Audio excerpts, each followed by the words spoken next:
प्रतिदिन शरीर में से निकल रही है, रेगुलर चालू है।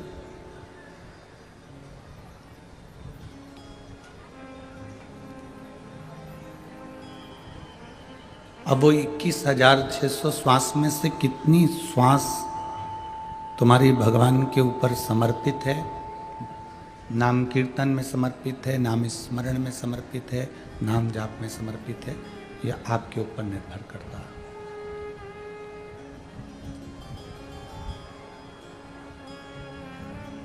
इक्कीस 21,600 श्वास में से कितनी श्वास आप भगवान को दे रहे हो?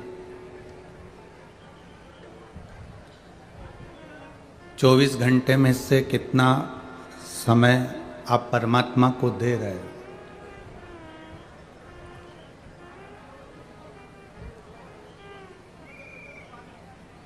आप पूरा समय भगवान को मत दो, 24 घंटा भी आप परमात्मा को पूर्ण मत दो।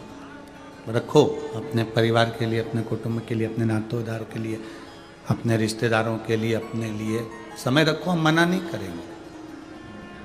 आप पूरा समय भले आप परमात्मा को मत दो, पर शिव महापुराण की कथा कहती है कि इतना समय परमात्मा को जरूर देना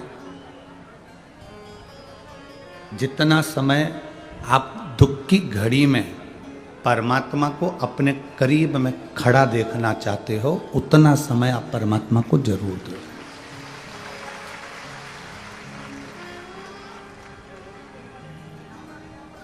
उतना समय आप परमात्मा को जरूर दीजिए। जितना समय आप परमात्मा को आपके सामने देखना चाहते हो, जितना दुख की घड़ी में आप खड़ा होना चाहते हो,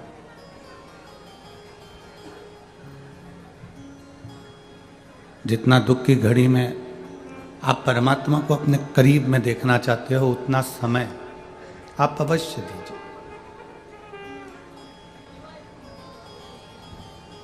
ये मनुष्य की देह जब से संसार सागर में आई, तब से आज तक आदान और प्रदान का जीवन जी रहा है मनुष्य।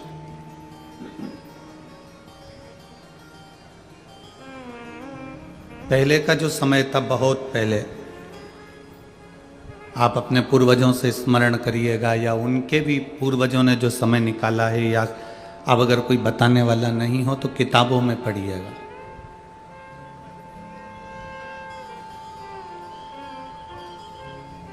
किताबों में अध्ययन करिएगा। जब आप किताबों में अध्ययन करेंगे तो आपके स्मरण में आएगा कि पहले का समय और आज का समय दोनों आदान प्रदान का रहा। किसान के पास में फसल होती थी, ज्वार मक्का होती थी।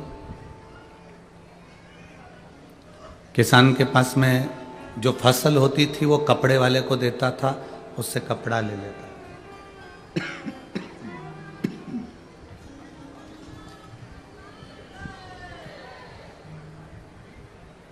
किसान के पास जो फसल होती थी उससे वो कपड़ा ले लेता था। कपड़े वाला किसान से अनाज ले लेता था। किसी के पास में अगर कोई दूसरी वस्तु होती तो वो दूसरी वस्तु देकर दूसरी वस्तु प्राप्त कर लेता था। किसी लकड़ी के कारीगर के पास में लकड़ी होती थी तो वो लकड़ी का सामान बना देता था, लोहे वाले से लोहे का ले लेता था। ये शुरू से आदान प्रदान का क्रम चलता आया है, शुरू से आदान प्रदान चलता रहा है, वो निरंतर चलता रहा। फिर सामान का आदान प्रदान बंद हो गया, फिर कौड़ी आ गई, कौड़ी का आदान प्रदान हुआ। फिर दमड़ी आ गई, दमड़ी का आदान प्रदान हुआ। फिर सिक्का आ गया, सिक्का देने लगे, क्वाइन देने लगे, अशरफी देने लगे। सिक्का, अशरफी, क्वाइन बंद हुआ, फिर रुपया आ गया। रुपया देकर हम सामान लेने लगे। मतलब आज भी हम पैसा देते हैं तो कुछ लेते हैं। पहले अनाज देते थे तो कुछ लेते थे, सामान देते थे तो सामान के बदले सामान लेते थे। अभी कहीं कहीं पर आपने देखा होगा कि डलिया में बर्तन रख के कुछ महिलाएं आती हैं। आपके इधर आपने देखा कि नहीं देखा वो हमको नहीं मालूम, पर हमने तो देखा। डलिया में महिलाएं बर्तन लेकर आती हैं और उन बर्तन को तुम्हारे यहाँ से कपड़े लेती हैं और कपड़ा लेकर वो बर्तन उनको दे देती है। बोलो आपने देखा है कि नहीं देखा? देखा है ना। मतलब ये आदान प्रदान है, इसी को आदान प्रदान कहा गया, इसी को आदान प्रदान का महत्व वर्णन किया गया, इसी को आदान प्रदान कहते हैं। तुमने कुछ दिया, सामने वाले ने कुछ दिया, फिर तुमने कुछ दिया, सामने वाले ने कुछ दिया, फिर तुमने कुछ दिया, सामने वाले ने फिर कुछ दिया। अब जैसे सांसारिक भाषा में आदान प्रदान चलता है, उसी तरह परमात्मा के यहाँ भी आदान प्रदान चलता। आपने जितनी श्वास, आपने जितना समय भोलेनाथ को दिया है, उतना समय भोलेनाथ, उतनी श्वास भोलेनाथ आपकी दुख की घड़ी में आपके दरवाजे पर आकर दे दे।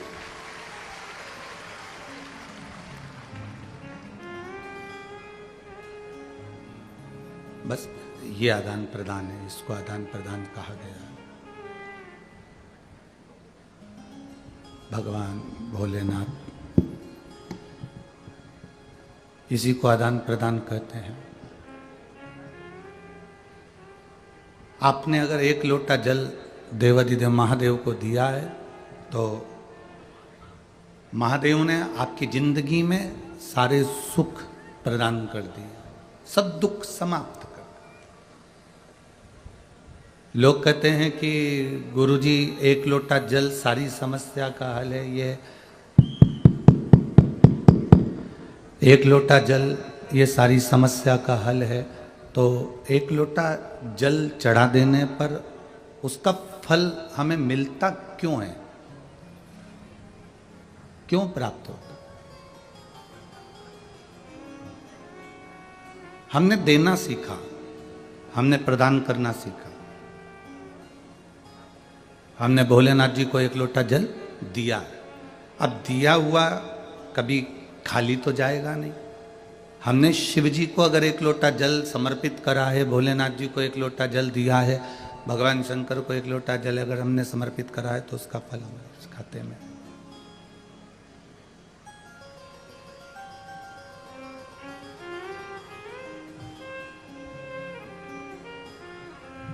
गला पकड़ रहा है बहुत तेज, कैसे बोले माइक पे?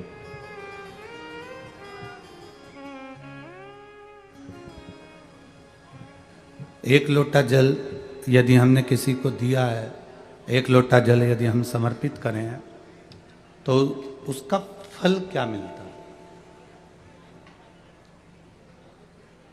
हम कैसे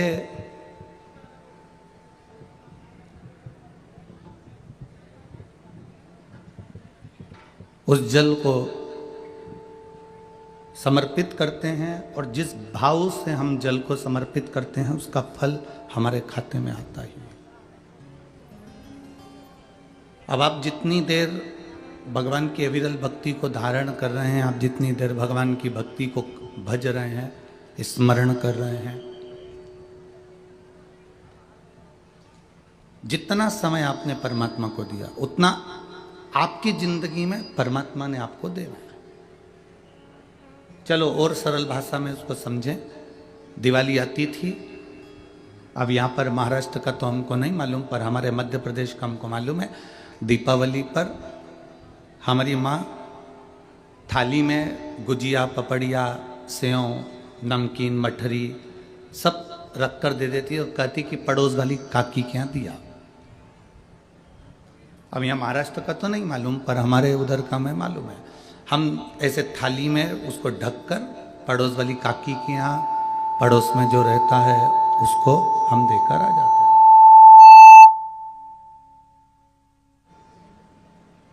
पड़ोस में जो रह रहा होता है हम उसको दे देते।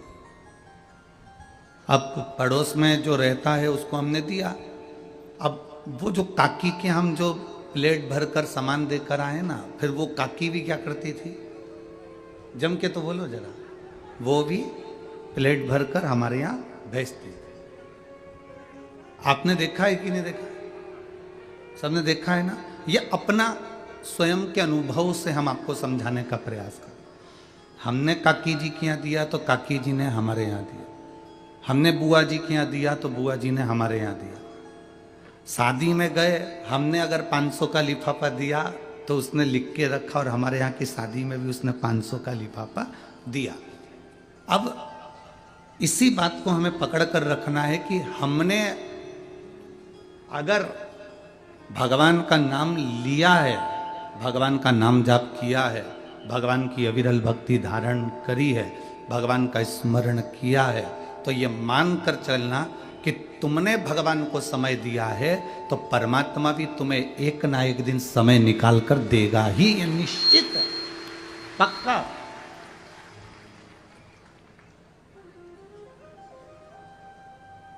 फिर उसमें कोई विषय चिंता का नहीं होता। तेरे मंदिर में आना मेरा काम है और मेरी बिगड़ी बनाना तेरा काम। तेरे मंदिर में मैं आ ही गया, मुझे दर्श दिखाना तेरा काम। ये उस पर निर्भर कर रहा है। अब इतनी धूप पड़ रही है, इतनी गर्मी पड़ रही है, आपको लगता होगा कभी कभी कि गुरुजी माइक वाले को इतना चिल्लाते हैं या माइक वाले को इतना गुस्सा करते हैं। आज आप तो अंदर बैठे हो, कभी बाहर से आ रहे होते ना तो देखना 2 से 3 किलोमीटर दूर गाड़ियां रोकी गई हैं, और 3 किलोमीटर दूर से बुजुर्ग माता अपने बच्चों का जब हाथ पकड़कर पंडाल में आती हैं तो उनका दर्द देखा नहीं जाता। कम से कम कथा सुनने का कम से कम मौका तो मिल जाए। वो इतनी दूर चलकर आ रही है और उसको कथा भी सुनने को नहीं मिले तो फिर तो बेकार जीवन क्यों आए हम यहाँ पर, और क्यों लाखों रुपए फिर माइक वाला लेता है अगर व्यवस्था नहीं दे पाते तो। जरा देखो, छोटे छोटे बच्चे 3-3 किलोमीटर दूर से ऐसे हाथ पकड़ पकड़ कर, बुजुर्ग जिसकी कमर झुक रही है और वो चली रही है, केवल उसको एक ललकता है, सियोर वाला महाराज के यहाँ पहुंच जाऊं, कथा सुनना है मेरे को, 5 मिनट बैठना। धूप नहीं देख रही, चलती हुई धूप, बाहर जितने बैठे हैं जरा देखो उनका नज़ारा, लोग रोडों के किनारे बैठे हुए हैं कि केवल कथा सुनना। अब लोगों को लगता है कि महाराज जी माइक वाले को चिल्ला देते हैं, क्रोध कर देते हैं। ये एक समझने वाली विषय है कि क्यों कर रहे हैं। हमारा क्या है, हम तो ये कथा बाँचेंगे और फिर गाड़ी में बैठेंगे और अपने चले जाएंगे, पर मूल है आपका त्याग, मूल है आपका परिश्रम।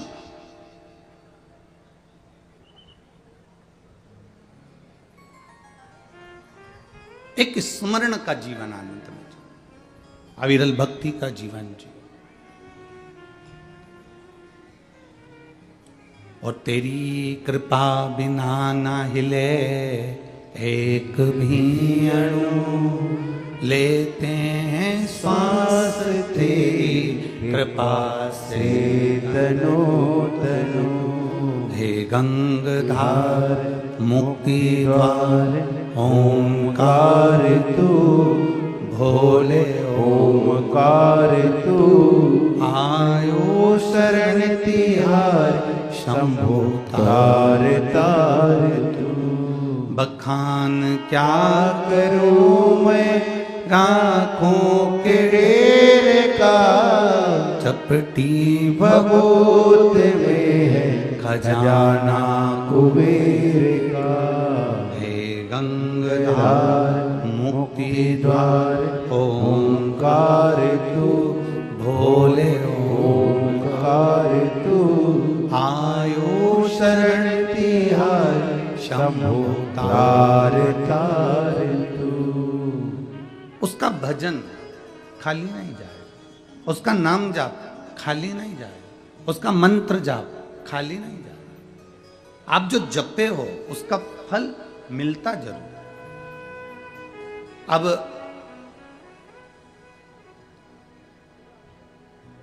रोड के किनारे किनारे चलकर देखना, रोड के किनारे किनारे जितने पेड़ लगे होते हैं उन पेड़ों पर वन विभाग वाले कलर पोत देते हैं। देखा है आप लोगों ने? उन रोडों के किनारे पर जितने पेड़ लगे हुए हैं, जितने वृक्ष लगे हैं, उस पर उन्होंने कलर पोत दिया। कोई पे सफेद, वन विभाग का जो भी कलर होता है वो उस पर पोत दिया जाता है। अब जब कलर पुत गया पेड़ के ऊपर, वृक्ष के ऊपर कलर पुत गया, तो वो पेड़ किसका हो गया? वो तुम्हारा है क्या? जम के तो बोलो नहीं। किसका है? सरकार का। वन विभाग का हो गया, सरकार का हो गया। सरकार ने, इसीलिए तुम जब वोट डालने के लिए जाते हो तो तुम्हारी उंगली पे भी कलर लगा दिया जाता है कि तुम इतनी देर के लिए सरकार के हो। जब तुम्हारी उंगली पर कलर लगाया तो उतनी देर तुमने मतलब सरकार का काम किया, तुमने वोटिंग करी, उतनी देर तुम सरकार के हो। पेड़ पर कलर लगा दिया, वृक्ष पर कलर लगा दिया, वृक्ष पर कलर पोता तो ये मालूम पड़ जाता है कि ये सरकार का है। उसी तरह जैसे पेड़ पे कलर देखकर पहचाना जाता है कि ये सरकार का है, उसी तरह हमारे गले में जब रुद्राक्ष की माला होती है या तुलसी की माला होती है या मस्तक पर तिलक होता है तो पहचान जाता है कि ये भोले नाथ का। पेड़ सरकार का है तो अपन भी उस सरकार के, अपन भी उस परमात्मा के।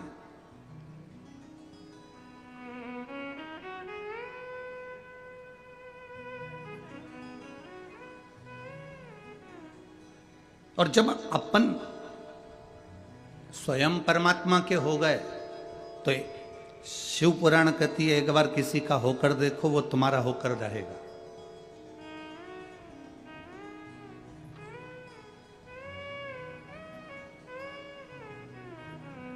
एक दरवाजे पर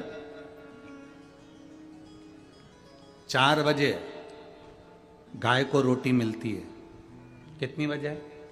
4 बजे। प्रैक्टिकल करना। सियोर वाला महाराज झूठ तो नहीं बोल रहा है, प्रैक्टिकल करते रहना चाहिए, प्रैक्टिकल करने में पीछे नहीं हटना।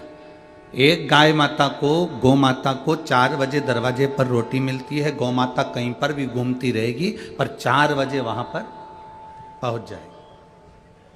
आप लोगों ने देखा होगा, आपके यहाँ अगर 12:30 बजे रोटी मिलती है तो वो 12:30 बजे ही पहुंचेगी। 1 बजे रोटी मिलती है तो वो 1 बजे पहुंचेगी। 5 बजे रोटी मिलती है तो वो 5 बजे पहुंचेगी। ये गौ माता का नियम है, वो घड़ी नहीं बांधती, इसके बाद भी समय पर वो तुम्हारे दरवाजे पर खड़ी मिलती है। क्यों? क्योंकि तुमने उसको रोटी दी तो वो अपना कर्जा चुकाने के लिए, अब वहां दरवाजे पर रोटी मिले चाहे ना मिले, वो 4 बजे आकर खड़ी हो गई। खड़ी हो गई, उसने तुम्हारे घर की ओर मुख करा, तुम्हारे घर की ओर देखना प्रारंभ करा।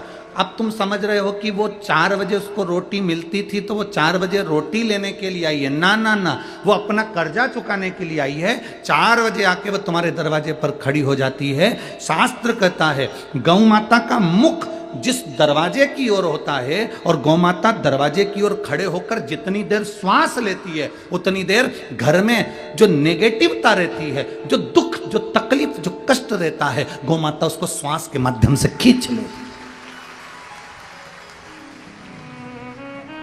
अब तुमको क्या लग रहा है कि वो 4 बजे रोटी मिलती थी इसलिए वो 4 बजे आ गए, 5 बजे रोटी मिलती थी तो 5 बजे आ गई। तुम भले रोटी मत दो, वो 4 बजे आके खड़ी होकर अपना कर्जा अदा करेगी, अपना कर चुकाएगी, अपना जो फर्ज है वो पूर्ण करेगी। अर्थात तुम्हारे घर के दुख को, तुम्हारे घर के तकलीफ को, तुम्हारे घर के कष्ट को वो गौ माता खींच लेगी।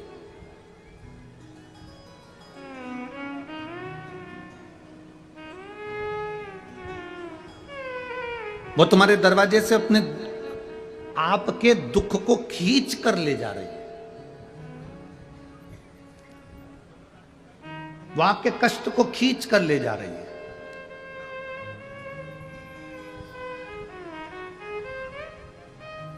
और कृपा की ना होती जो आदत तुम्हारी तो सुनी रहती अदालत तुम्हारी। गरीबों के दिल में जो जगह तुम न पाते, तो किस दिल में होती इबादत तुम्हारी, तो किस दिल में होती इबादत तुम्हारी। यदि आप परमात्मा का भजन कर रहे हो तो परमात्मा ये नहीं देख रहा कि तुम सेठ हो कि गरीब हो कि अमीर हो कि साधारण हो, उसने ये नहीं देखा। परमात्मा तो केवल ये देखता है कि तेरा मन कितना पवित्र है, तेरा दिल कितना पवित्र है, तेरा हृदय कितना पवित्र है।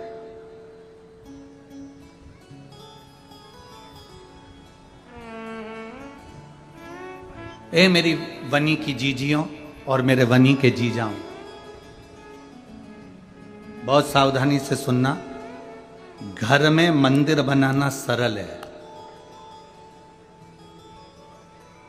पत्थर का खरीद लाओ, रख दो, लकड़ी का खरीद लाओ, रख दो, फर्नीचर का बना लो, तैयार कर लो। घर में मंदिर बनाना सरल है, शिव पुराण कहती है दिल को मंदिर बनाना कठिन है।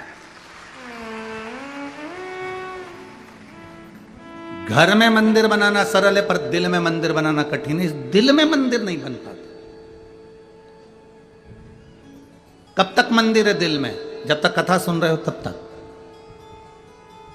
थोड़ा बहुत जिंदगी में दुख आया कि तुम्हारा मंदिर छार छार, आज के बाद मंदिर नहीं जाऊंगी, भगवान तो मेरी सुनता ही नहीं है, पानी का लोटा उठा के रख दिया, अब नहीं जाऊंगी। पर वो जल चढ़ाया गया तुम्हारे काम आएगा। ये एक पत्र है जिसमें उन्होंने पूरी मेडिकल की रिपोर्ट लगाई है। देखिए अब मेडिकल के कितने पर्चे लगाए हैं वो देखिए आप। पूरी रिपोर्ट है, जितनी लगा सकते थे वो पूरी रिपोर्ट मेडिकल की उन्हें कम से कम लगभग होंगे 60-70 से ज़्यादा पर्चे मेडिकल के।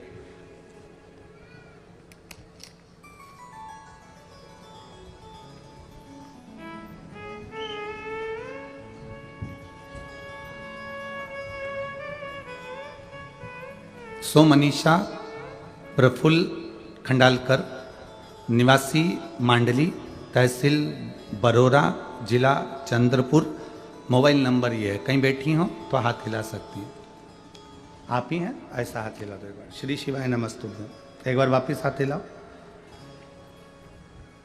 सो मनीषा प्रफुल्ल खंडालकर, निवासी मांडली, तहसील बरोरा, जिला चंद्रपुर। मेरा मोबाइल नंबर ये है। मेरे पति की तबीयत अचानक खराब हो गई गुरुजी। मैं उनको नागपुर न्यू इरा हॉस्पिटल लेकर गई। वहाँ जांच के बाद पता चला कि मेरे पति का लीवर पूर्ण तरह से खराब हो गया है, ऑपरेशन करना होगा।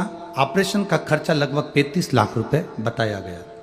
गुरुजी 90% लीवर खराब हो गया था। आप लोग पर्चा, आप लोग जो पत्र है इसको टीवी चैनल पर पढ़ भी रहे होंगे। खर्चा 35 लाख रुपए बताया गया। गुरुजी 90% लीवर खराब हो गया। मेरे पास दुख का पहाड़ आन पड़ा। तभी मेरी जेठानी नागपुर से शिव पुराण कथा सुनने गई।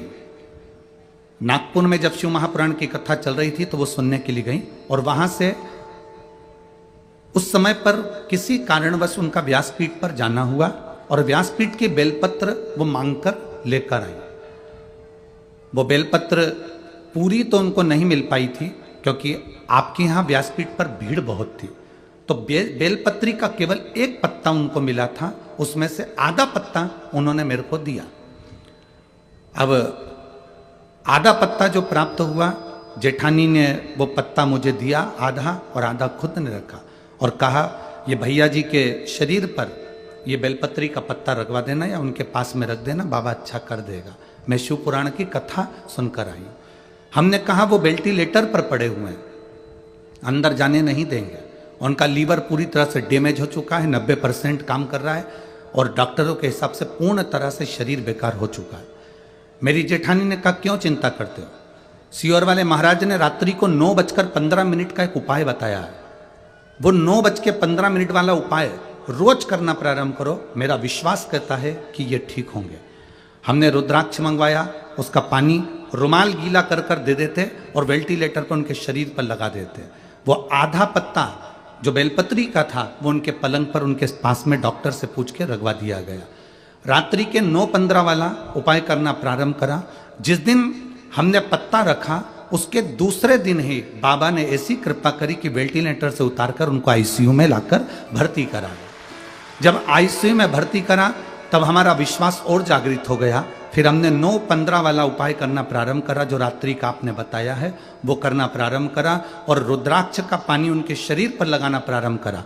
अब आईसीयू में हम भी जा सकते थे, उनको बूंद बूंद पानी देना प्रारंभ करा। बाबा की कृपा से आज उनका लीवर फिर काम करना प्रारंभ कर दिया और उनका लीवर पूर्ण तरह से काम कर रहा है। मैं बाबा को धन्यवाद देती हूँ। साथ में मैं श्रीमती श्रद्धा जायसवाल जी को और उनके हस्बैंड श्री राजकुमार जी जायसवाल जी को भी धन्यवाद दे रही हूँ कि जिन्होंने शिव महापुराण की कथा यहाँ करवाई और हमको सुनने का मौका दिया। साधुता है आपको, बैठिए।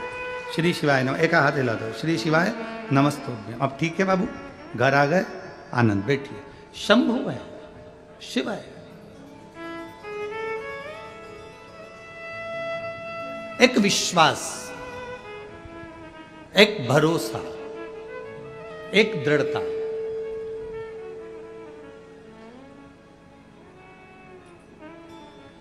एक बात बताएं आप लोगों को, थोड़ा आज सुन के बड़ा वैसा लगेगा। कई जगह पर जब कोई बहुत सारे नेतागण जब लोग कथा करवाते हैं या कोई कथा का आयोजन करवाते हैं,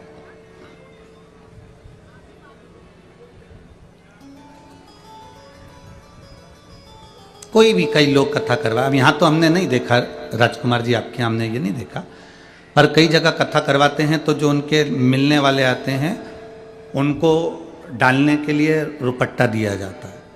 किसी किसी को बड़ा बड़ा पुरस्कार भी देना पड़ता है कि ये आए हैं तो इनको ये गिफ्ट दे दो, उनको ये, गुरुजी आप हाथ लगाकर इनको ये दे दें। पर शिव महापुराण, ये आप कोई दूसरी पुराण कराओ ना, उसमें खूब गिफ्ट दो और खूब रुपट्टे उड़ा, पर शिव महापुराण का जो बेलपत्री से बड़ा कोई गिफ्ट नहीं हो सकता।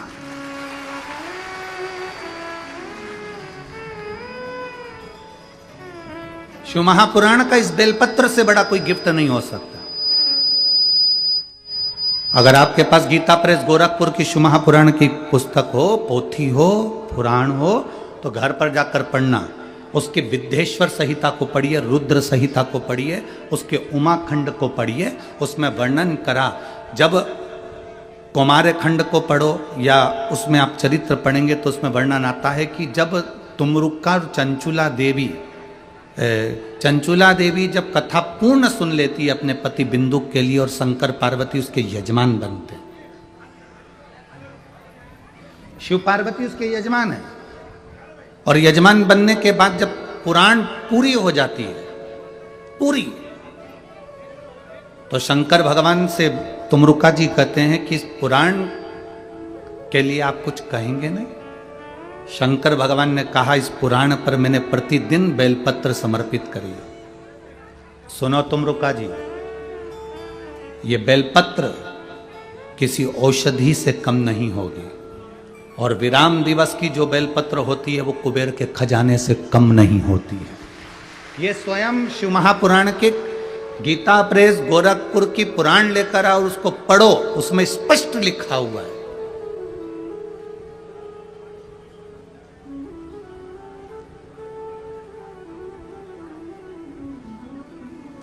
आज आपसे एक बात पूछना चाहेंगे, बहुत अच्छे से जवाब देना।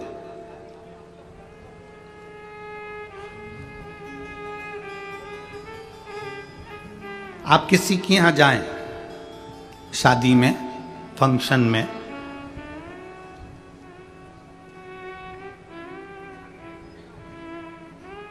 वो आपको साड़ी तो दे दे, सुंदर सुंदर कपड़े भी दे दे और मीठी वाणी ना दे, अच्छे से बोले ना, सम्मान ना करे, सत्कार ना करे, तो तुम्हें साड़ी अच्छी लगेगी? जम के तो बोलो। नहीं। कपड़े अच्छे लगेंगे? नहीं। अगर वो साड़ी नहीं भी दे, कपड़े नहीं भी दे, और मिठास से भरी हुई वाणी प्रदान कर दे तो तुम्हें कपड़े की भी जरूरत नहीं पड़ेगी और जेवर की भी जरूरत नहीं, केवल मीठी वाणी।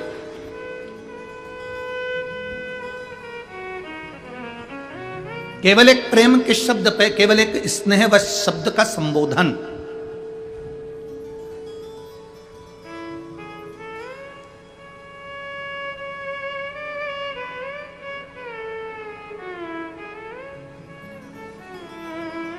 एक स्नेह व शब्दों का संबोधन मूल है। हमको बड़ा अच्छा, आज भी हमने देखा, कल भी हमने देखा, राजा भैया के हम वहाँ पर सुबह सुबह घूमने का क्रम कर रहे, तो घूम रहे थे, तो हम 2-1 दिन से देख रहे थे, वो श्रद्धा बेटी बाहर आती हैं, वो जीजी भाई, और वो काम वॉचमैन खड़े रहते हैं या चौकीदार खड़े रहते हैं, तो उनसे कह देती हैं अब तुम थक गए होगे, सो जाओ, बैठ जाओ थोड़ा, हम जग गए हैं, तुम सो जाओ, बैठ जाओ। एक स्नेह की वाणी, एक प्रेम की वाणी, एक वात्सल्यता की वाणी। मत दो दुनिया को, अगर तुम नहीं दे सकते, तुम करोड़ों का धन प्रदान नहीं कर सकते, मत करो। तुम भंडारा नहीं कर सकते, मत करो। तुम दुनिया को कम्बल कपड़ा नहीं दे सकते, मत दो, पर कम से कम मीठी वाणी तो बोलो। वाणी ऐसी बोलिए जो मन का आपक होए, पर आज के जमाने में वाणी ऐसी बोलिए जो जम के झगड़ा होए, पर उससे मत बोलिए जो तुमसे तगड़ा होए। तो वाणी तो मिठास से परिपूर्ण होना चाहिए, प्रेम की वाणी होना चाहिए। पर आज के जमाने में लोगों को वाणी बोलना आती कहाँ। एक राजा ने एक महल बनाया, बड़ा सुंदर महल बनाया, और नगर के सेठ जी को बुलाया। नगर के सेठ जी को बुलाकर कहा कि महाराज मैंने, सेठ जी देखो मैंने महल बनाया, कैसा बना। सेठ जी ने महल देखा, बड़ा सुंदर महल है, बहुत सुंदर, बहुत सुंदर। सेठ जी ने कहा महाराज महल तो अच्छा बना लिया, पर महल का दरवाजा छोटा रख दिया। राजा ने कहा दरवाजे से क्या होना है। नहीं महाराज, दरवाजा छोटा रख दिया, जब तुम मरोगे तो तुम्हारी अर्थी कैसे निकलेगी। राजा को गुस्सा आ गया, मेरे तो महल का मुहूर्त और ये मेरी अर्थी निकाल रहा है। राजा ने दूतों को बुलाया, इसको बंद कर दो। उसको कारागार में बंद कर दिया। थोड़ी देर बाद उसकी पत्नी आ गई, महाराज मेरा पति आया था। राजा ने कहा तेरे पति को बोलने के लक्षण नहीं है क्या, कि इतना अच्छा महल बनाया, दरवाजा छोटा रख दिया। जब राजा तू मरेगा तो तेरी अर्थी कैसे निकलेगी। इतने में पत्नी बोली अब मेरे पति को क्या करना, अर्थी कैसे निकलेगी, राजा को काट काट के निकाल देंगे। अब तो राजा को चक्कर आने लगे, बताओ मेरी दशा बिगाड़। राजा ने दूतों को बुलाया, इसको भी बंद करो, उसको भी बंद कर दिया। थोड़ी देर बाद उसका बेटा आ गया। बेटे ने आकर कहा महाराज मेरे माता पिता आए थे। राजा ने कहा तेरे पिताजी को बोलने के लक्षण नहीं क्या, कि इतना अच्छा महल बनाया, दरवाजा छोटा रख दिया, जब तुम मरेगा तो तेरी अर्थी कैसे निकलेगी। और तेरी माँ में तो और बोलने के लक्षण नहीं है, इतना विचित्र बोलती है कि राजा की अर्थी निकालने की क्या जरूरत है, काट काट के टुकड़े करके निकाल देंगे। इतने में लड़का बोला महाराज मेरे ना तो बाप को बोलना आता है, ना मेरी माँ को बोलना आता है, उनको क्या करना, अर्थी कैसे निकालेंगे, राजा को अंदर ही जला देंगे।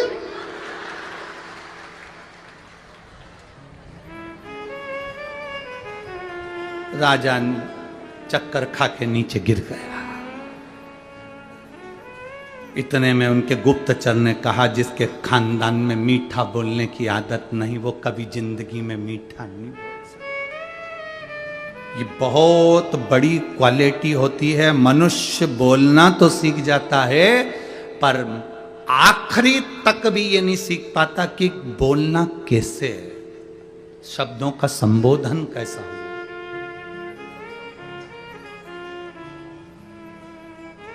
मीठी वाणी बोलो, प्रेम की वाणी बोलो, स्नेह की वाणी बोलो। दुनिया कितनी भी ताना दे, कितनी भी गालियां दे, कितनी भी अपशब्द कहे, कितना भी कुछ कहे, आप अपने मिठास को देने में कमी मत करो।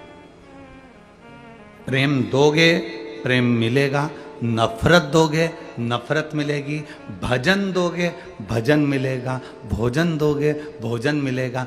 जल दोगे, जल मिलेगा। और एक बात बहुत पक्की है, पेड़ के नीचे पानी डाला जाता है तो वृक्ष बड़ा होकर छाया देता है, फल देता है, पत्ती देता है, फूल देता है। उसी तरह शंकर के शिवालय में शिव जी के ऊपर एक लोटा जल डाला जाता है तो वो भी अपनी छत्र छाया में तुम्हें रख लेता है। बोल बम का नारा है, सारी समस्या का हल वो भी तुमको रख लेते।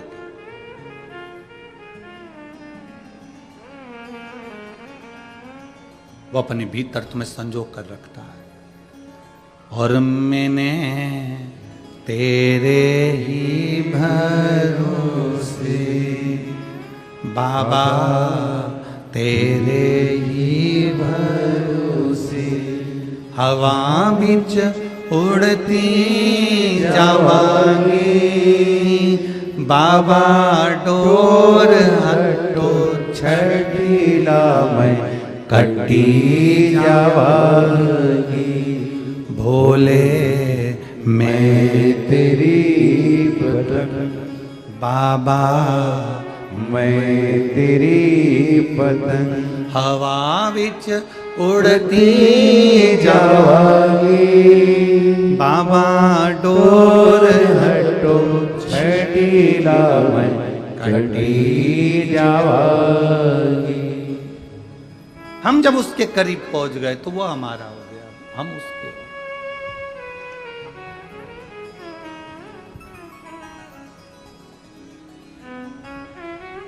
इस कलिकाल में, संसार सागर में राम नाम, कृष्ण नाम, शिव नाम, भगवान का नाम तुम जिसको जप रहे हो वो एक आनंद की अनुभूति कराने वाला।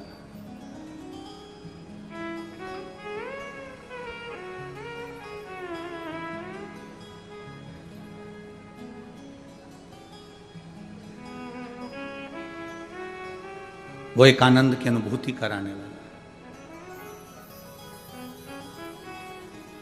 जाया करो, शिव के दरवाजे पर जाने से कभी मुख मत मोड़ो। तुम ये मत सोचना कि अभी हमारा काम नहीं हो रहा। कई लोग कहते हैं गुरुजी पशुपति व्रत करना है, कौन सा मुहूर्त अच्छा रहेगा। कई लोग कहते हैं गुरुजी 16 सोमवार का व्रत करना है, कौन सा मुहूर्त अच्छा रहेगा। कई लोग कहते हैं गुरुजी सोमवार का व्रत प्रारंभ करना है, कौन सा मुहूर्त अच्छा रहेगा। कोई कहता है मुझे शंकर जी के मंदिर जाना प्रारंभ करना है, कौन सा मुहूर्त अच्छा रहेगा। शिव महापुराण की कथा में वर्णन किया गया कि शंकर के मंदिर में, शंकर के ग्रह में, शंकर के मंदिर शिवालय में, देवालय में, शिव पुराण में, शंकर की स्तुति में, शंकर के अनुमोदन में, शंकर के भजन में मुहूर्त नहीं देखा जाता, क्योंकि शंकर काल अधिपति महाकाल है। उसने समय बनाया है तो वो मुहूर्त खुद बनाता। सारी पुराण, जितनी पुराण होती है उसमें मुहूर्त देखा जाता है। रामायण बिठाना है मुहूर्त देखना पड़ेगा, भागवत बिठाना है मुहूर्त देखना पड़ेगा। शिव महापुराण बिठाने के लिए कोई मुहूर्त नहीं देखा जाता।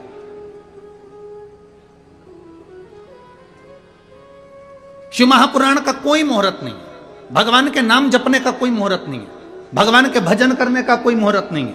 और हम तो यहां तक कहेंगे, अगर तुम दुकान चालू कर रहे हो, फैक्ट्री चालू कर रहे हो, कोई काम कर रहे हो, तो ये मत सोचना 2 महीने बाद मुहूर्त आएगा, 4 महीने बाद मुहूर्त आएगा। ना ना ना, शंकर का नाम लो और चालू करो, वो मुहूर्त तुम्हारे लिए श्रेष्ठ हो।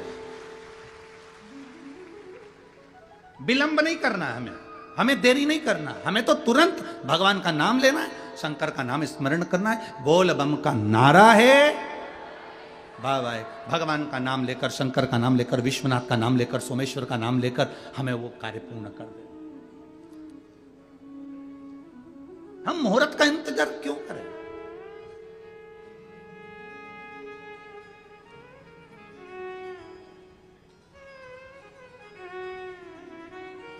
काल करे सो, जम के बोलो जरा, तुम लोगों को तो आता होगा। काल करे सो, आज करे सो, पल में परलय हो जाएगा, और शिव नाम जपेगा कब? जब मिल जाए, जब स्मरण हो जाए। लोग कहते हैं गुरुजी हम 7 दिन की कथा नहीं सुन पाए। हम कहते हैं आखिरी की तो सुन रहे हो ना।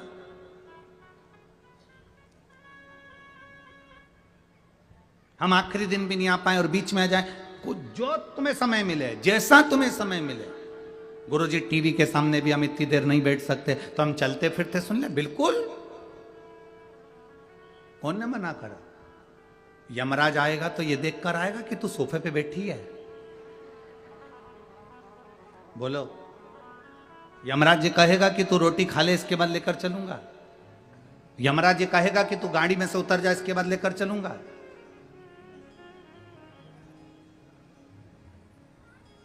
मृत्यु का कोई समय नहीं, मृत्यु का कोई ठिकाना नहीं और मृत्यु का कोई समय नहीं।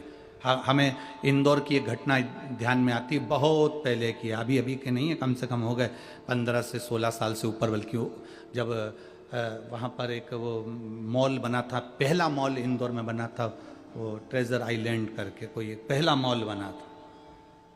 और पहला मॉल बना था और उस मॉल के पास सामने गाड़ी खड़ी हुई थी और महिला का जो पति था वो मॉल में गया था, महिला अंदर बैठी हुई मोबाइल चला रही थी और एसी में बैठी हुई थी, कांच बंद था, इधर का भी कांच बंद, इधर का भी कांच बंद, इधर का भी कांच बंद, सब बंद। वो मोबाइल चला रही थी। दो बैल कोई दूसरे चौराहे पर लड़े थे, उसका एक बैल दौड़ता दौड़ता आया और गाड़ी के कांच में से सींग को महिला के पेट में मार दिया और उसी समय उसके प्राण छूट गए। मौत 7 ताले में भी बंद हो जाओ तो भी आना निश्चित है। मृत्यु का कोई स्थान नहीं होता, मौत का कोई स्थान नहीं होता कि तुम सोफे पर बैठे हो तो मौत नहीं आएगी, या तुम यहां बैठे हो या वहां बैठे हो मौत नहीं आएगी ना। मृत्यु का कोई स्थान नहीं होता। जन्म, मरण, परण, 3 उस भोलेनाथ के हाथ में है। बस इतना जरूर है कि तुमने अगर भगवान के नाम का गुणगान किया है, भगवान की भक्ति करी है, तो यह पक्का है कि तुम्हें भोगना नहीं पड़ेगा, उस परमात्मा की शरणागति तुम्हें तुरंत प्राप्त हो जाएगी, भोगना नहीं।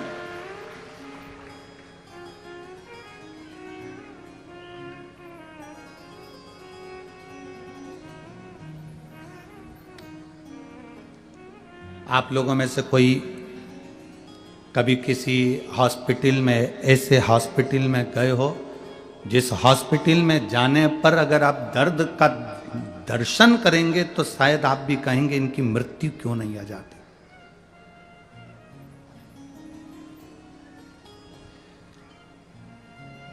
गोरखपुर का कैंसर हॉस्पिटल का स्मरण में आता है। फिर एक बार चेन्नई के भी कैंसर हॉस्पिटल का स्मरण आता है। वहां जो कैंसर का मरीज होता है वो इतना दर्द भोगता है कि वो भगवान से रोज की प्रार्थना करता है कि प्राण छूट जाए, मौत नहीं आती। इतना तकलीफ उसके जीवन में होता है, इतना कष्ट होता है।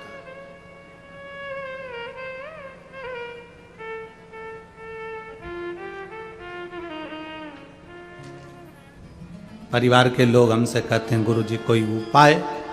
हम उनसे एक ही बात कहते हैं, देखिए उपाय तो बस केवल एक है, 1 लोटा हम शंकर को समर्पित करें, रुद्राक्ष को तांबे के कलश में गलाकर शिव जी को चढ़ाकर उसका जल जितना आप पी सकते हैं, 2 बूंद 4 बूंद शरीर पर लगा सकते हो, वो आपको सुख देगा।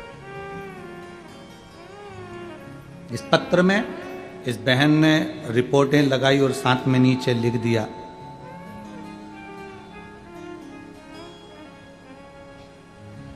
मैंने मेरे पति की जांच की पूरी फाइल पत्र में लगा दी है, जिसमें डॉक्टर के हिसाब से रिपोर्ट नॉर्मल है। आश्चर्य में डॉक्टर भी पढ़ता है कि ऐसा कौन सा पुण्य को उदय हो गया हमारा, पुण्य कौन सा प्रबल हो गया हमारा।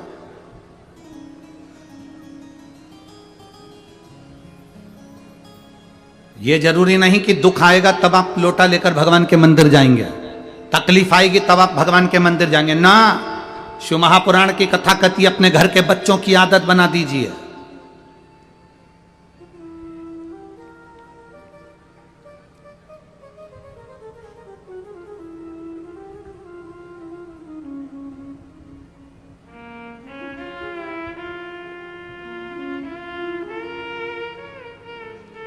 जितनी मेरी माताएं बैठी और जितनी मेरी जीजियां बैठी और जितने मेरे जीजा बैठे, आप माता भी और पिता भी हो,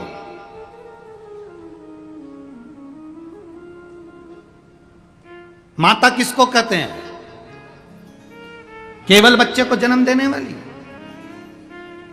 केवल बच्चे को पाल पोस कर बड़ा करने वाली, केवल बच्चे को स्तनपान कराने वाली, केवल बच्चे को भोजन कराने वाली, केवल बच्चे को कपड़े पहनाने वाली, इसको क्या माता कह देंगे? नहीं।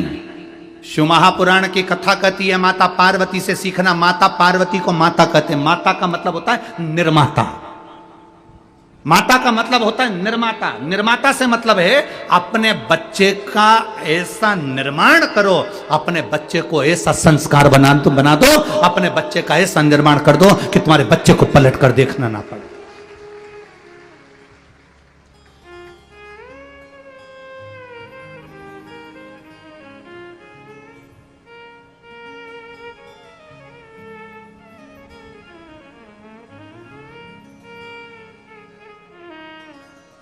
अपनी बीबी के लिए महल बनाने वाले तो ढेर सारे राजा हुए, आगरा में भी चले जाओ एक है, ठीक है। अपनी बीबी के लिए महल बनाने वाले ढेर सारे राजा होंगे, पर अपनी मां के लिए स्वराज वापिस लाने वाला तो केवल एक छत्रपति शिवाजी ही था।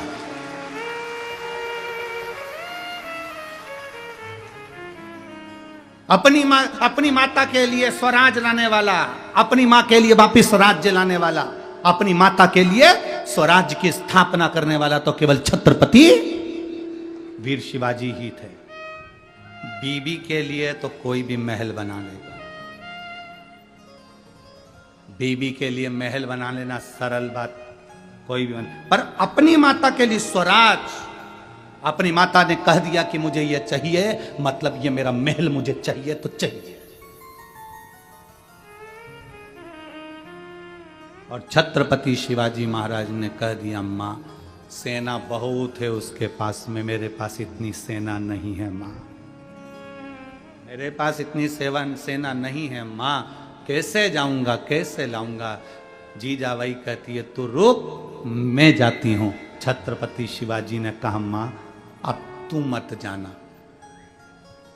जीजाबाई हाथ पकड़कर वीर शिवाजी को बाल्यावस्था से, बचपन में जब वीर शिवाजी केवल 3 साल के थे,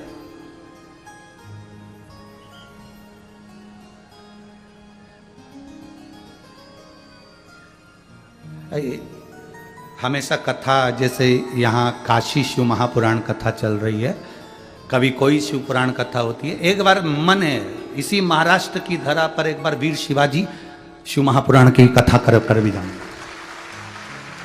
छत्रपति वीर शिवाजी शिव पुराण की कथा भी इस पवित्र भूमि पर महाराष्ट्र की, और प्रयास करेंगे जहां शिवाजी महाराज का समय अधिक बीता होगा, जहां उनका जन्म काल, जहां उनका राजपाट का स्मरण हुआ होगा, वहीं उसी भूमि पर प्रयास करेंगे कि एक बार छत्रपति वीर शिवाजी शिव महापुराण का कथा का भी स्मरण किया। 3 वर्ष की आयु थी वीर शिवाजी महाराज की, मात्र 3 वर्ष की आयु, और छत्रपति वीर शिवाजी 3 वर्ष की आयु में मां का हाथ पकड़कर शंकर के शिवालय जाकर लोटा भर के जल चढ़ाते थे। मां निर्माता है, माता माता नहीं, माता जम के बोलो जरा, निर्माता है। अपने बच्चे को तुम्हें क्या बनाना है ये तुम्हारे ऊपर निर्भर करता है।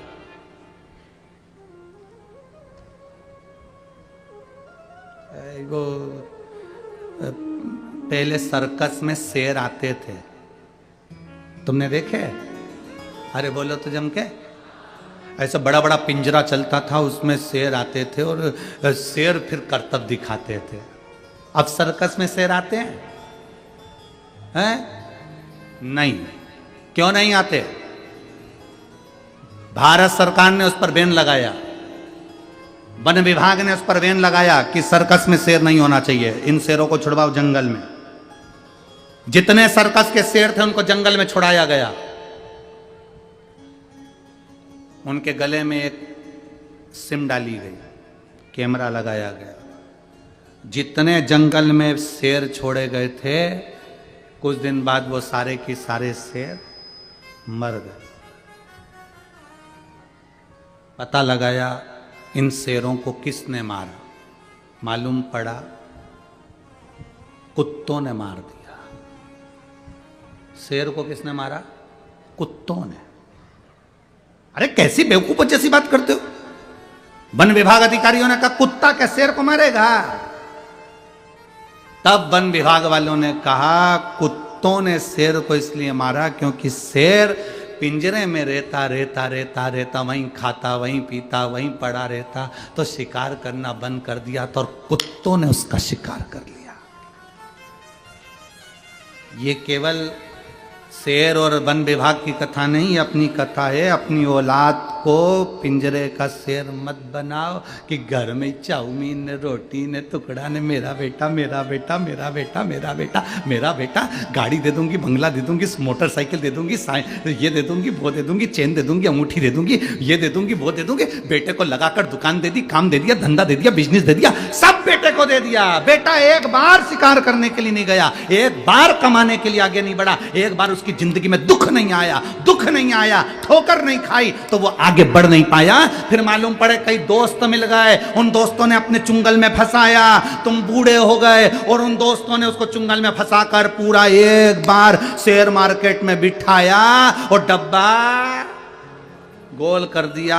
अब रो रहा है, मैं क्या कमाऊं, मैं तो बड़ा दुखी हो गया। महाराज जी पत्रिका देखकर बता दो, मेरी जिंदगी में सुख कमाएगा। महाराज क्या करे पत्रिका का? तुमने अपने बेटे को केवल पिंजरे का शेर बनाया था। अगर आप अपने बेटे से कह दो मेरी दौलत मत देखना, मेरा धन मत देखना, मैं नहीं दे सकती, मेरा मन पड़ेगा मैं उसको दूंगी, इसलिए मेरा निवेदन है तू अपनी कमाई करना खुद चालू कर। जब वो जंगल का शेर बनेगा, शिकार करना प्रारंभ करेगा, जब वो जंगल का शेर बनेगा, कमाई करना प्रारंभ करेगा, जब वो जंगल का शेर बनेगा, ठोकरें खाएगा, लोगों से जाकर भिड़ेगा, तब जाकर कुछ कमा कर लाएगा, तो उसको कमाई का भी अंश मालूम पड़ेगा कि 1 रुपए की कीमत क्या होती है।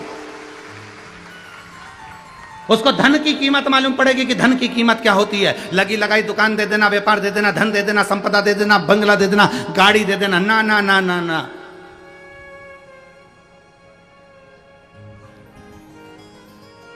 अपनी जिंदगी में कुछ अच्छा करने का प्रयास। मैं राजा भैया आपको धन्यवाद दूंगा, श्रद्धा बेटी आपको भी धन्यवाद दूंगा। आपने अपनी जिंदगी में अपने धन का सदुपयोग करा।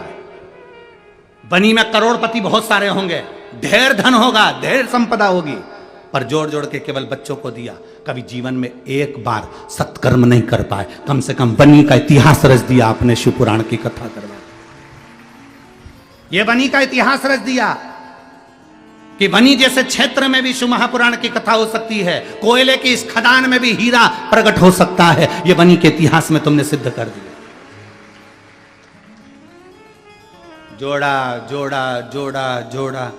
हम तो ये भी नहीं कहते कि तुम किसी महाराज को दे दो, हम तो ये भी नहीं कहते कि तुम किसी को दो, हम तो ये कहते हैं अपने ऊपर तो खर्च करो, अच्छा खाओ पियो मौज करो। तुम्हारा बेटा एप्पल का मोबाइल लेकर घूम रहा है, तुम्हारा बेटा कौन सी बुलेट आती भट भट फटाका फोड़े, कौन सी रे हैं,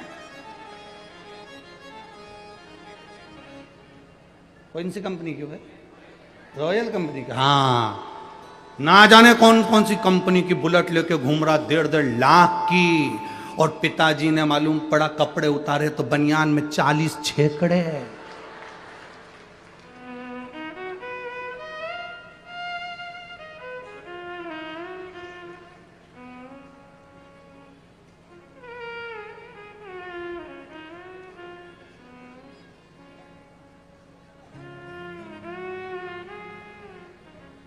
मेरे महादेव को देखकर जीना प्रारंभ करो। मेरे शंकर भगवान की जिंदगी बड़ी विचित्र जिंदगी थी, बहुत मस्त जीते थे।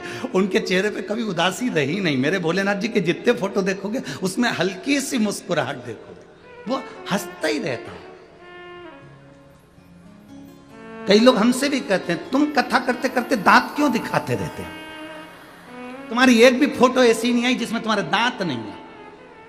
जब देखो, जब तुम्हारे जितने फोटो बनते उसमें तुम मुस्कुराते ही दिखते हो। तो यहाँ तो रामचरित मानस में कोई यशोदा जी, कौशल्या मैया राम जी से कहती है माता पुनि बोली सोमति डोली तजौताते रूपा की जैसे सुलीला ती प्रिय शीला यह सुख परम अनुपा। माता कौशल्या कर रही सुनी वचन सुजाना रोदन ठाना। कौशल्या जी राम जी से कह रही हैं कि राम तुम रो। राम जी कहते हैं माँ मैं भगवान, मैं काय को रोऊं?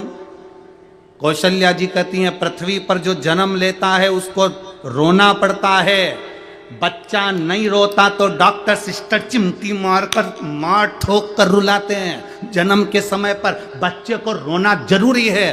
क्यों रुलाते हैं? क्योंकि आज से रोएगा तो मरेगा तब तक रोना पड़ेगा, इसलिए रो।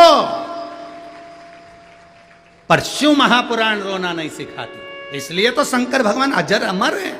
शिव जी पैदा ही नहीं हुए तो उनको रोने का काम ही नहीं। इसलिए आपसे कहते हैं शिव महापुराण केवल एक ही चीज सिखाती है, मुस्कुराओ, हंसो, प्रसन्न रहो, ठाका लगा। वो योग ऋषि श्री रामदेव बाबा जी भी अपने आश्रम में बैठकर सुबेरे सुबेरे तुमसे यही कहते हैं, हंसते हैं ठाका लगा लगा कर। वो यही तो कहते हैं कि हंसो, हा हा हा, खूब हंसाते हैं। क्यों? उसका कारण केवल इतना सा है कि हाँ, आज के जीवन में मनुष्य की देह में कलयुग में सब कुछ बड़ा, पर स्माइल, प्रसन्नता, चेहरे की हंसी कम हो गई।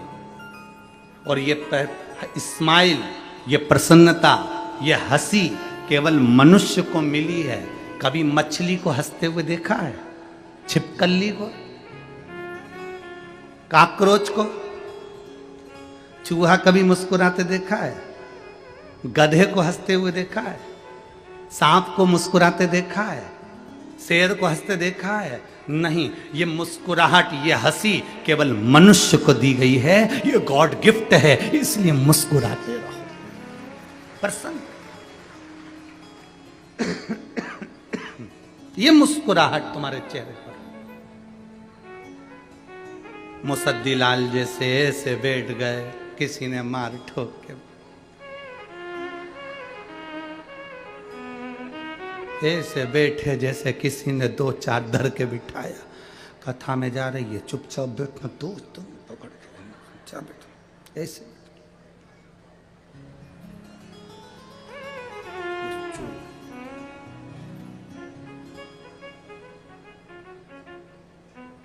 तुम्हारी कोई बेस्ट फ्रेंड भी अगर ऐसी रहे ना, मुसद्दी लाल जैसी, तो तुम ऐसी बेस्ट फ्रेंड से तो वो क्या कहते हैं, ब्रेकअप कर लो। ऐसी बेस्ट फ्रेंड किस काम की जो मुस्कुराए नहीं तुम्हारी? है? क्या करे?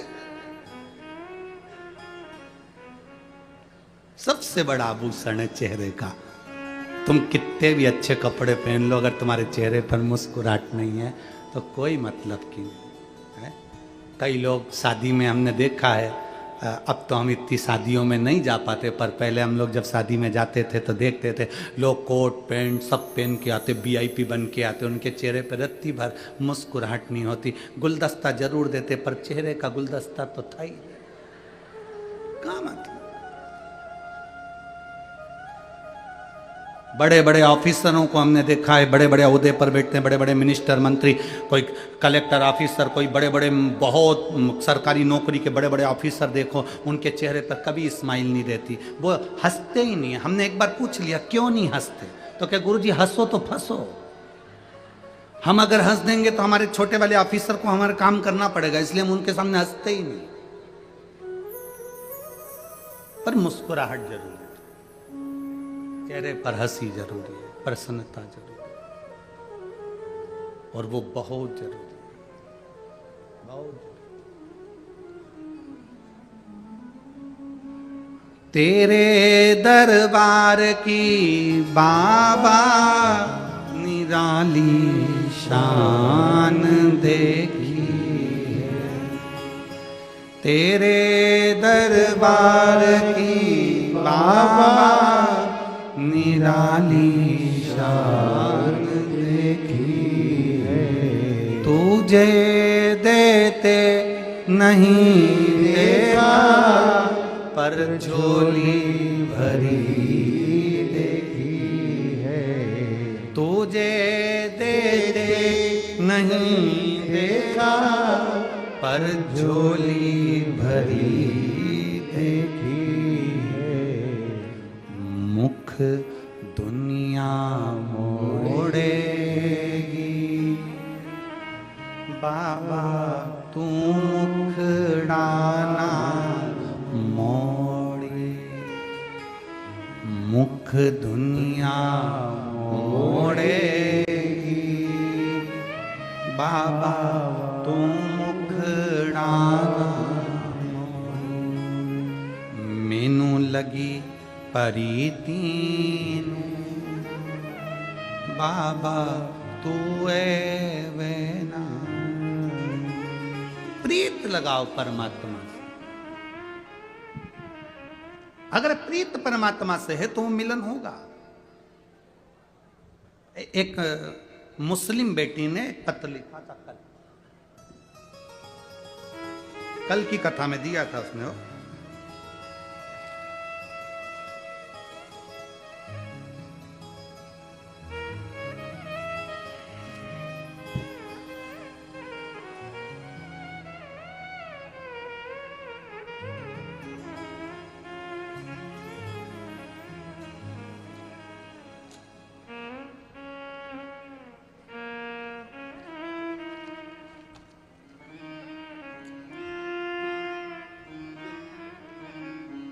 कल की कथा में आया था। वो बेटी यहां है कि नहीं?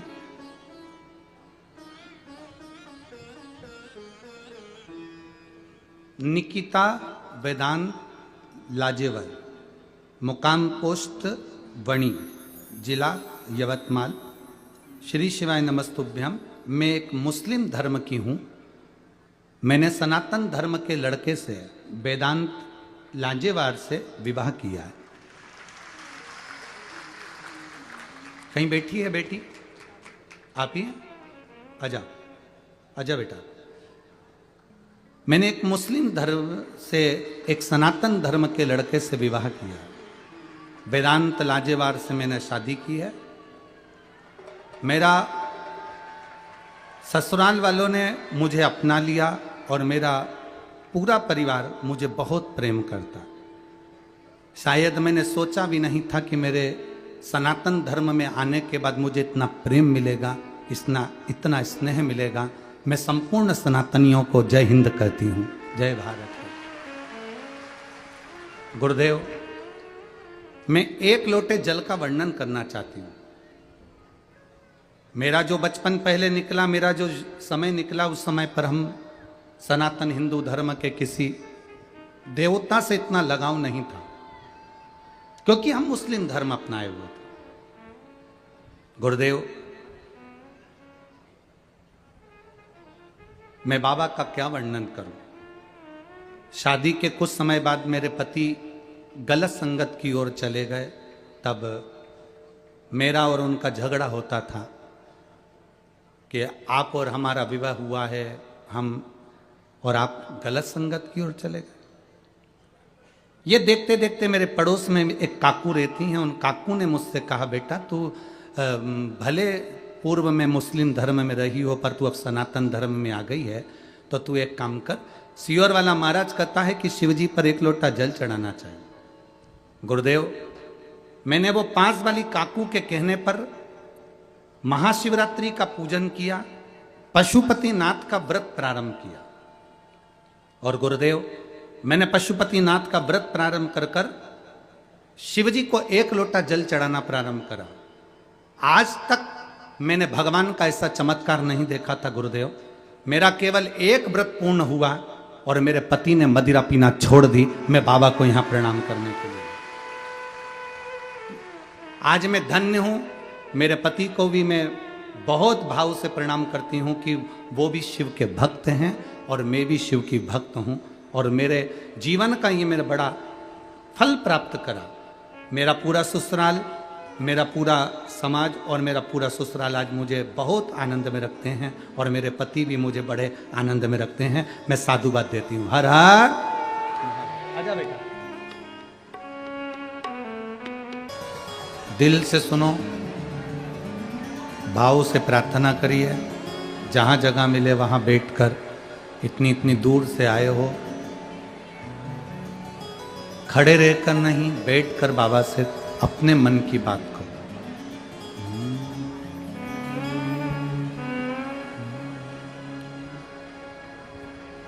श्री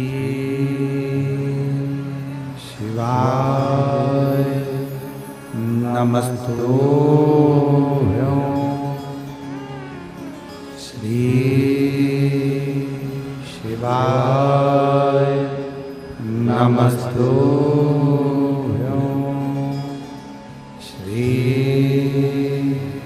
शिवाय नमस्तुभ्यं श्री शिवाय नमस्तुभ्यं श्री शिवाय नमस्तुभ्यं भोला सब दुख काटो मारा ओ भोला सब दुख काटो मारा शिव शंकर जपो तेरी माला भोले बाबा जपो तेरी माला भोला सब दुख काटो मारा ओ भोला सब दुख काटो मारा वेश है मंगल मंगलकारी वेश है मंगल मंगलकारी शमशान वासी हमारा शमशान वासी हमारा ओ भोला सब दुख काटो मारा ओ भोला सब दुख काटो मारा।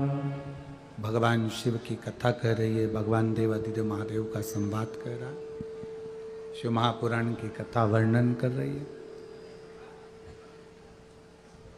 शिव तत्व को पाना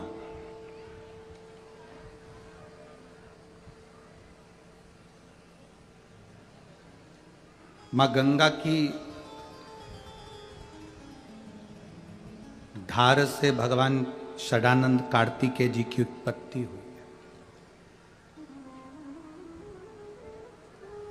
भगवान शिव के तेज पुंज से प्रकट हुए।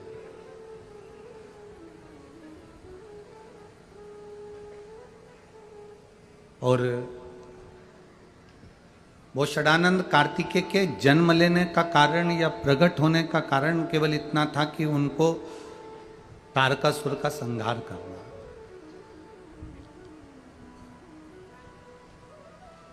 हमने पहले भी कथा में कहा, फिर कहते हैं कि आपके और हमारे जन्म लेने का कारण कुछ ना कुछ जरूर है। कोई ऐसा व्यर्थ में पैदा नहीं हुआ है।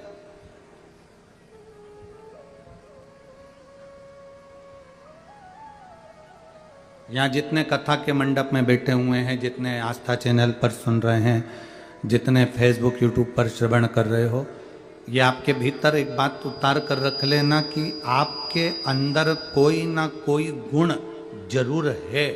इसलिए परमात्मा ने तुमको पृथ्वी पर पैदा करा। अगर गुण नहीं होता तुम्हारे अंदर तो तुम्हें जन्म देता ही नहीं, पहले ही निपटा देता। गुण है तो पैदा कर। बस वही गुण को आपको और हमको प्रकट करना है।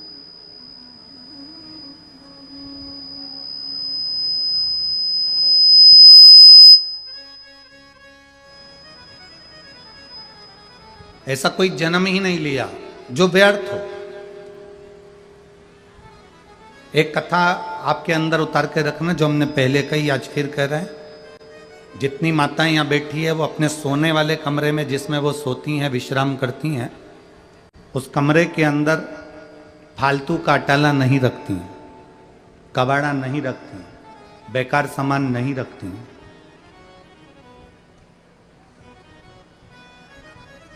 जिसमें वो सोती हैं, जिस कक्ष में वो माताएं विश्राम करती हैं, उसमें अटाला नहीं रखती हैं, उसमें कबाड़ा नहीं रखती हैं।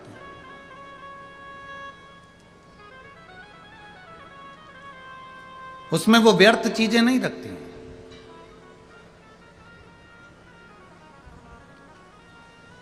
शिव महापुराण की कथा कहती है, जिस कक्ष में माताएं विश्राम करती हैं या सोती हैं, आराम करती हैं, सोते हैं, उस कक्ष में वो कबाड़ा नहीं रखते, बेकार सामान नहीं रखती, कीमती सामान, अच्छा सामान रखती हैं। उसी तरह शिव महापुराण की कथा कहती है कि संसार सागर में, पृथ्वी पर, मृत्यु लोक में, इस संसार सागर में भगवान भी जिसको पैदा करता है, भगवान भी जिसको मृत्यु लोक में जन्म देता है, उस मृत्यु लोक में उसी को जन्म देता है जो कि कीमती होता है या अच्छा होता है या उसमें कोई गुण होता है, वरना पैदा ही नहीं करता। और तेरी कृपा बिना न हिले एक भी अणु, लेते हैं श्वास तेरी कृपा से तनो तनो।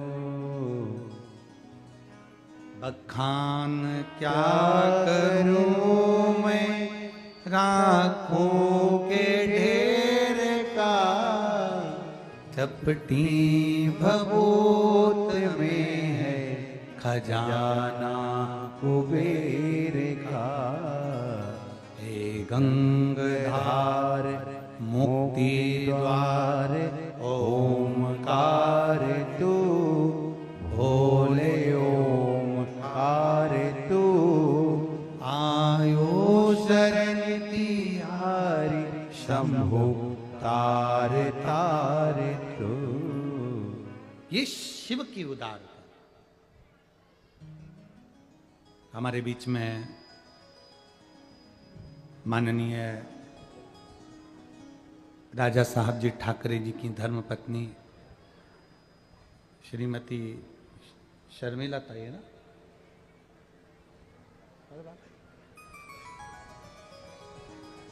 शर्मिला ताई आई ना, श्रीमती शर्मिला ताई ठाकरे जी आई हैं। एक बार जोरदार ताली बजाकर स्वागत वंदन अभिनंदन।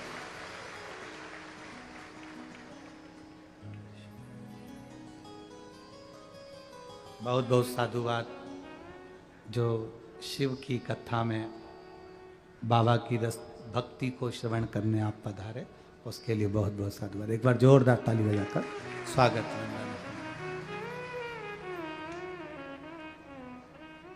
शिव तत्व को धारण कर,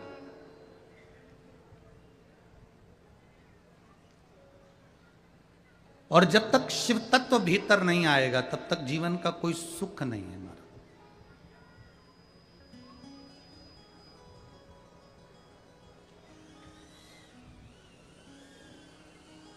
राम जी को प्रसन्न करना हो तो क्या बोलना पड़ता है? जम के बोलो जरा। मान लो राम जी को प्रसन्न करना हो तो क्या बोलना पड़ेगा?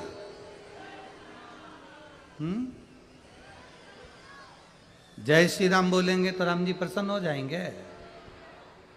नहीं। हार हार महा, ये शंकर का नाम जब लिया जाता है तो मेरे राम जी प्रसन्न होते हैं। भगवान कृष्ण को प्रसन्न करना है तो हार हार महा, कृष्ण प्रसन्न हो जाते। जीजाबाई ने 3 वर्ष के छत्रपति वीर शिवाजी को सिखा दिया था, जिस शब्द से राम प्रसन्न होते हैं, जिस शब्द से कृष्ण प्रसन्न होते हैं, वो शब्द तेरी जिह्वा पर आना चाहिए। और वीर शिवाजी भी जब जाते थे तो एक ही शब्द का नाद करते थे, हार हार महादेव। एक शब्द का संबोधन, वो भी बाल्यावस्था में उनकी जिह्वा पर आ गया। हनुमान जी को प्रसन्न करना है तो जय हनुमान बोलोगे क्या? जय श्री राम बोलना पड़ेगा तो हनुमान प्रसन्न होंगे। राम जी को प्रसन्न करना है तो हर हर, कृष्ण को प्रसन्न करना है तो हर हर, गंगा जी को प्रसन्न करना है तो हर हर, इंद्र को प्रसन्न करना है तो हर हर, देवी को प्रसन्न करना है दुर्गा भवानी को तो हर हर। यहां जितना 33 कोटि देवी देवताओं को प्रसन्न करने का एक ही लक्ष्य है, वो है शिव का नाम, भगवान शंकर का नाम।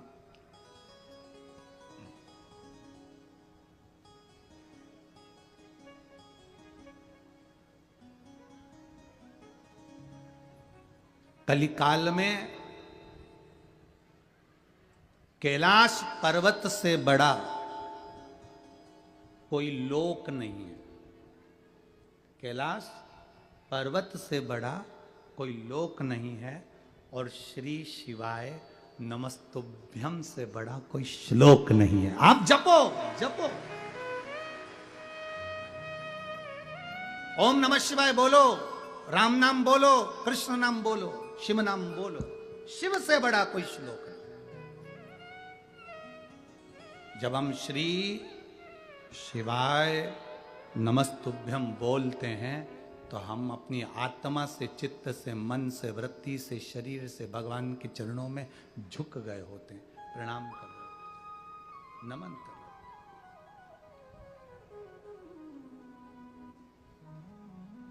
अपने घर में सुबह सुबह कम से कम 2-4 मिनट, 1-1.5 मिनट तो बोल लिया करो, या मोबाइल में भी लगा लिया करो, श्री शिवा नमस्तुभ्यम, श्री शिवाय नमस्तुभ्यम, श्री शिवाय नमस्तुभ्यम, श्री शिवाय नमस्तुभ्यम। बोला करो 2 मिनट 5 मिनट शिव का नाम लोगे, शंकर का नाम लोगे तो राम भी प्रसन्न होंगे, शंकर का नाम लोगे तो कृष्ण भी प्रसन्न होंगे, शंकर का नाम लोगे तो 64 योगिनियां भी प्रसन्न होंगी, शंकर का नाम लोगे तो देवी भी प्रसन्न होगी। मानधाता जी का चरित्र आता है राम वंश के अंतर्गत, सूर्य वंश के अंतर्गत।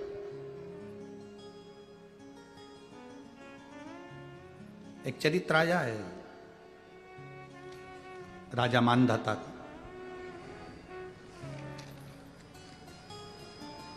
शिव कथा कहती है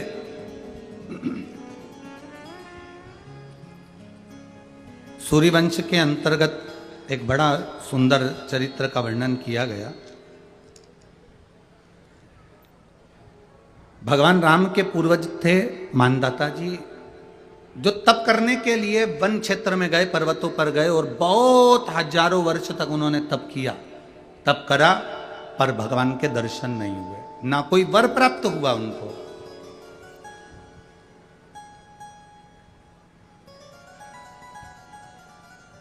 अब मानधाता जी बड़े दुखी हो गए कि मैंने इतना तप करा, मैंने इतनी साधना करी और मुझे उसका फल ही नहीं मिल रहा। मेहनत करो और फल ना मिले तो दिल तो दुखता है, परिश्रम करो और फल ना मिले तो मन तो दुखता है। इतनी दूर दूर से लोग चलकर यहां तक पहुंचे, लाखों की संख्या में आप लोग आए हो, जहां जगह मिल जाए, धूप में, छांव में, पेड़ के नीचे, घरों में, रोडों पर, जहां जगह मिल गई आप वहां बैठ गए, कथा सुन रहे।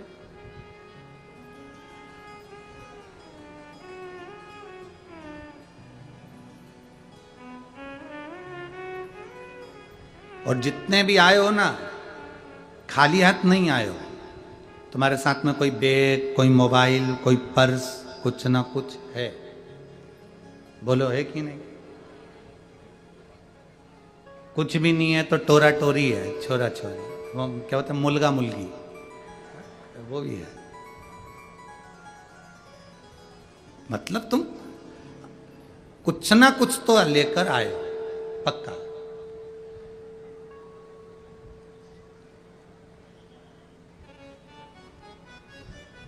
अब लोग कहते हैं कि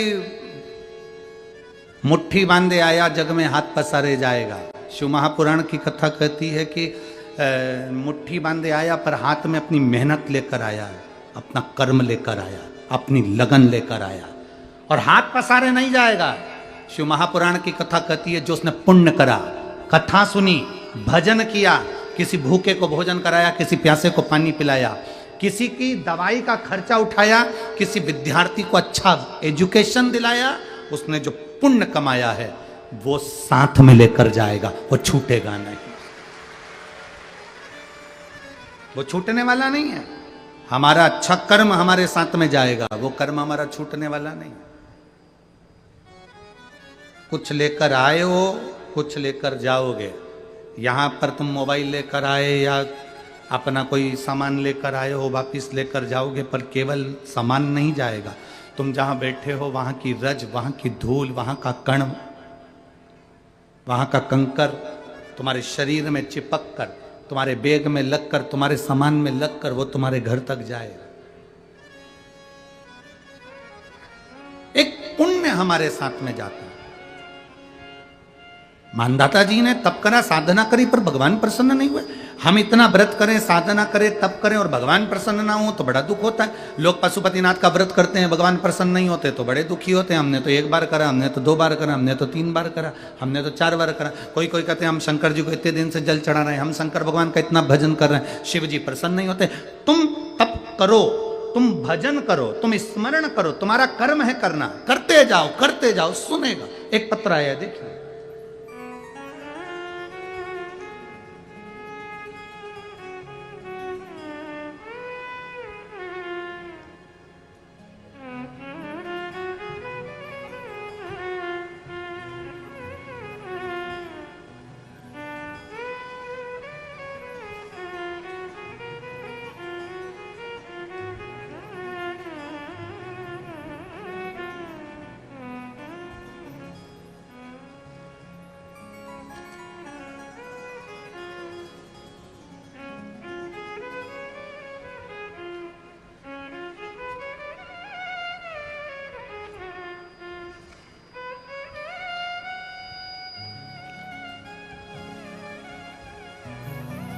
मेरा नाम उज्ज्वला, मेरा गांव